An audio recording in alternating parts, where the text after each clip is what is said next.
a suivi ce 1er août 2025 la présentation par le Premier ministre au Grand Théâtre du plan dit de redressement économique et social dans un pays asphyxié par une économie atone, ébranlée par la chute du pouvoir d'achat, le chômage des jeunes massif, la suppression abusive d'emplois, la hausse de nombreuses denrées et la répression brutale de toutes les forces progressistes en vue d'installer une dictature.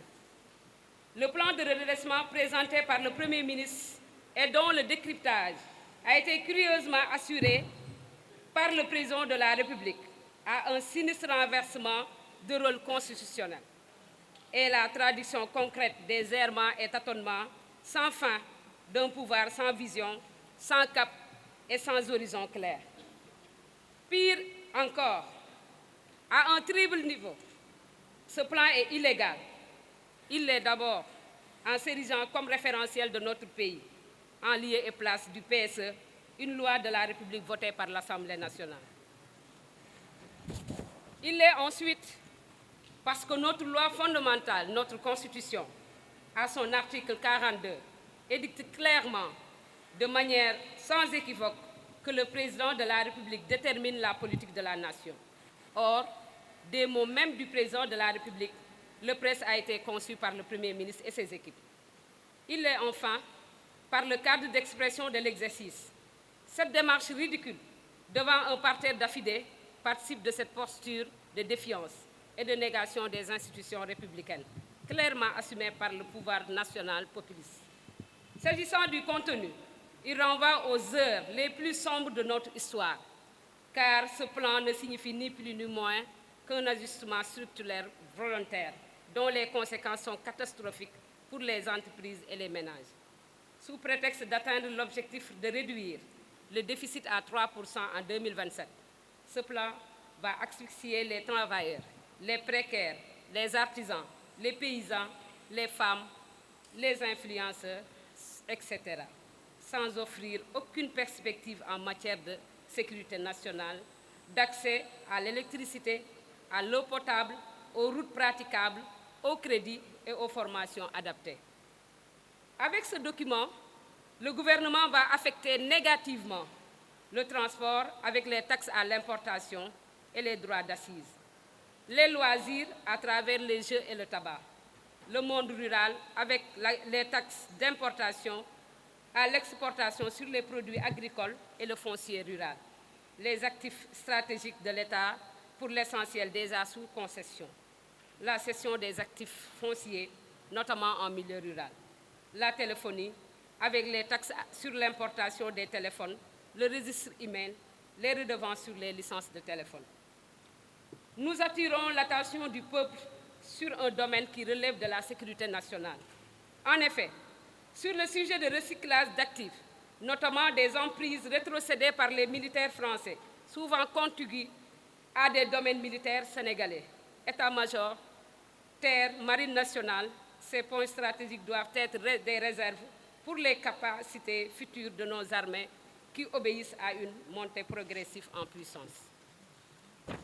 Le gouvernement espère mobiliser 600 milliards à partir du monde rural, sous prétexte de lui délivrer un titre dont la nature reste floue, et non seulement irréaliste, mais surtout profondément injuste. Ce monde rural, qui concentre l'essentiel des terres du domaine national, est pauvre, vulnérable et déjà privé des bourses de sécurité familiale qui assuraient pour beaucoup un filet de survie grâce à la vision sociale du président Macky Sall. Désormais, le régime exige du monde rural de contribuer pour 600 milliards de francs CFA, c'est-à-dire l'équivalent de 5 campagnes agricoles, alors même que les paysans n'arrivent même pas, pour une majorité d'entre eux, à financer leur part dans l'achat des semences ou de l'engrais. C'est une fiscalisation à outrage sans précédent, car ceux qui seront incapables de payer deviendront des proies faciles pour les prédateurs fonciers. On prétend leur donner un droit, mais en réalité, on organise leur dépossession, future avec un risque réel de privatisation des zones de terroir, qui sont pour l'essentiel des terres à usage agricole et pastoral. Or, la souveraineté alimentaire tant proclamée et qui passe nécessairement par la sécurisation des terres arables devient hypothéquée. Aujourd'hui, toujours au sujet du sort du monde rural, le gouvernement, conscient de l'échec total de la campagne agricole, sous la direction d'un ministre plus soucieux de vidéos sur TikTok que sur du sort des paysans, refuse de rendre publics les chiffres. Dans un rapport officiel du gouvernement américain, les chiffres catastrophiques de la campagne arachidière sont mis à nu. En effet, les données statistiques révèlent que la production d'arachide pour la campagne de commercialisation 2024-2025 est à 731 000 tonnes, soit une baisse de plus de 56% par rapport à l'année précédente, où le chiffre était à 1 675 329 tonnes. Ceci malgré l'augmentation annoncée en grande pompe de l'enveloppe de la campagne agricole, qui serait passée de 100 milliards à 120 milliards. À titre de comparaison, avec 100 milliards, la campagne agricole 2023-2024 a permis de récolter plus de 2,6 millions de tonnes d'arachide. Le gouvernement du Sénégal choisit également de supprimer les subventions et de remettre en cause certaines exonérations fiscales au lieu de cibler les niches inutiles et les privilèges injustifiés. Ces mesures risquent de frapper de plein fouet les ménages à travers la hausse des prix des produits de base et un secteur privé fragilisé qui manque de visibilité et de liquidité. En clair, on compense l'inaction de l'État par l'effort des plus faibles, pendant que les vrais centres de rationalisation restent intouchés. Autrefois, l'État aidait les citoyens. Aujourd'hui, l'État se contente de les pressurer. On a connu l'État-providence, voici venu l'État Adou-Kalpé, un État qui ne donne rien, existe tout, mais n'assume aucune responsabilité.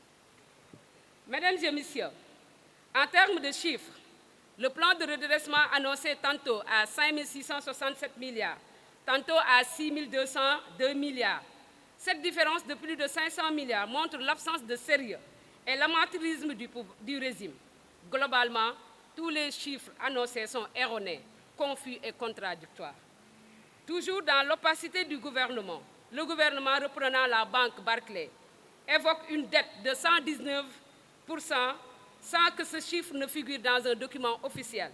Or, pour la Cour des comptes, dans un rapport que nous contestons du reste, la dette est estimée à 99% du PIB.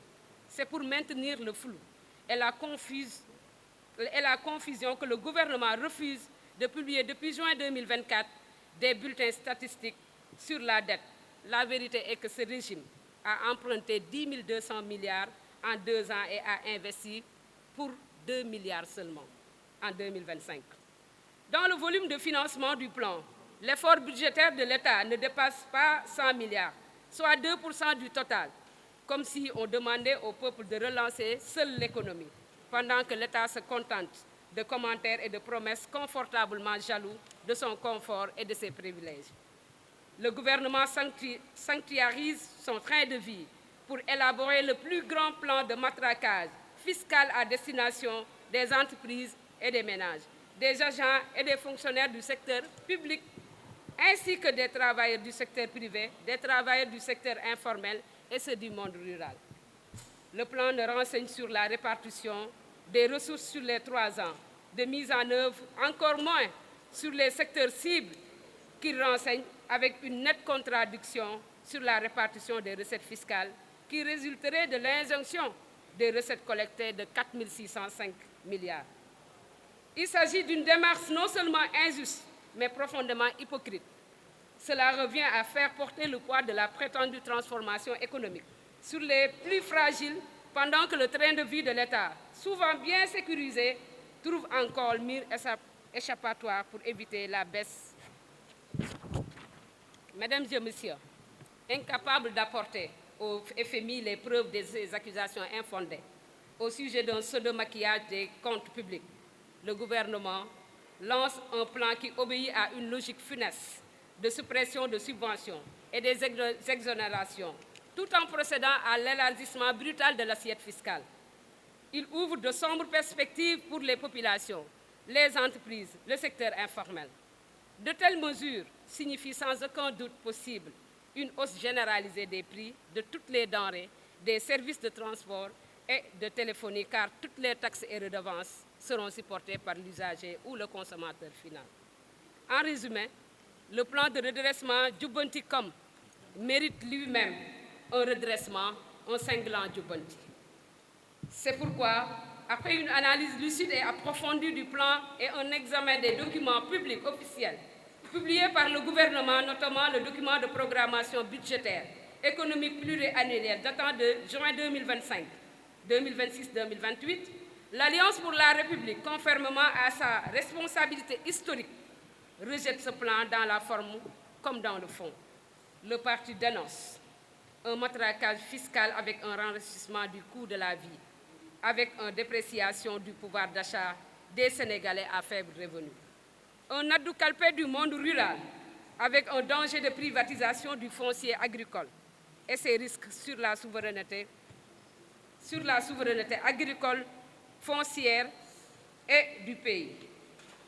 Un addou-calpé de la jeunesse, dont les loisirs sont fiscalisés. Un saupoudrage qui nous renseigne qu'un investissement productif ne sera réalisé d'ici 2028. Mesdames et messieurs, en résumé, la présentation de ce plan relevait d'un exercice de communication, d'une comédie déroulée au grand théâtre devant les Sénégalais, médusée par tant de légèreté, de violence flagrante de l'esprit de la République. Il s'agissait, au moment où les deux têtes de l'exécutif avaient rendu public leur scène de ménage, de procéder à une réconciliation publique jusqu'à la prochaine bruit, tant le nommé se considère comme le chef de l'élu. Toute cette mascarade indigne de ceux qui dirigent un État est éloignée des préoccupations quotidiennes des Sénégalais fatigués, désespérés et désorientés.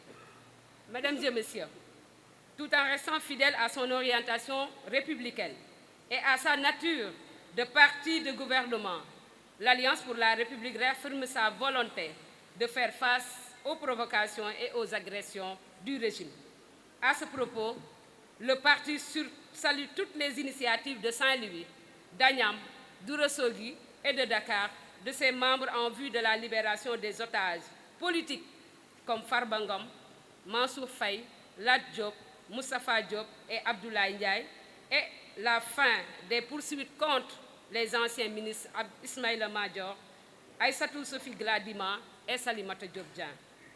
Tout en réitérant son soutien total à Abdou Nguer, Assane Diouf, Jérôme Bankigny, Badara Gadiaga, Tahirou Sarr et Maodo Malick Mbaye, l'APR exprime sa disponibilité à œuvrer aux côtés de toutes les forces vives de la nation pour une mobilisation nationale afin d'obtenir la libération des personnes arrêtées pour avoir exprimé une opinion contraire à celle du régime. Le régime PASTEF, incompétent dans le fond et incohérent dans la démarche, est maître dans le tâtonnement, la violence intégrale et le bavardage vain. Il témoigne dans sa désinvolture et s'apprête à agresser notre peuple qui est déjà au seuil de l'humainement acceptable. De concert avec les composants de l'opposition, l'Alliance pour la République est en ordre de bataille. Elle poursuivra ce combat à l'Assemblée nationale et dans la mobilisation du peuple sénégalais pour vaincre ce pouvoir d'oppression nationale et populaire. Vive la République, vive le Sénégal. Merci beaucoup.